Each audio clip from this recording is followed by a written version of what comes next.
Hey, this is going to be a quick video, but it's going to be about the temperature, the cold air. Oh, that cat wants to be everywhere I am, so she's knocking on the door. But the cold air. Now, I am the kind of person that when I was little, I couldn't stand the cold. My hands got an allergic reaction. They would swell up, and it was a rare allergy to the cold. Anything that I could even put a drink between my legs, I could lay a drink cup, I could put a drink in my hand, and it would swell up in a huge pone.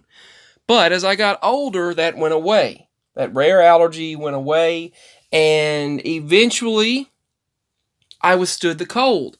And I'd say around my high school years, mid-high school years, I was fine with the cold air and cold temperatures, and I would actually go outside to see how much I could endure. And to be honest, I would be fine in -8. I remember -8, -25 degree wind chills, and temperature was like -15. And I could be out there in shorts, and just as long as I had a coat on, I was fine. Sometimes I didn't have to have anything warm on. I would just be outside in a shirt, in shorts, whatever. I was perfectly fine no matter what. And I would sit outside, listen to the sounds, various things that would happen, and it did not affect me at all, except sometimes I would get sick. Mama would always warn me about being sick, and then I would likely get sick, but not always. Now, there's something about this Arctic air, and I've been through polar vortexes. There were 4 in 1 year, and it was back to back for polar vortexes constantly. They would last like 2 weeks of polar plunges, consistent, really, really cold air masses from the Arctic, from the north, from the Canadian air masses.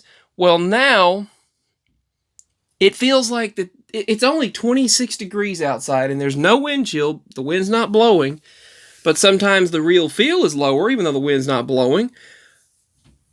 But this air temperature feels so much colder than it used to at this temperature. Now, I don't know if this is some kind of special Arctic air or what, but the temperatures are way too cold, even for a polar vortex, even for an Arctic air mass. I used to be able to withstand it, and it feels much colder. Now, some will probably say, well, maybe my body's just different. Maybe, and who knows, maybe it is now. I don't know, but there's something about this air that feels crisper and much colder than your average, ordinary Arctic air. Cold winter air. So, give me your thoughts on this. It feels that way to me.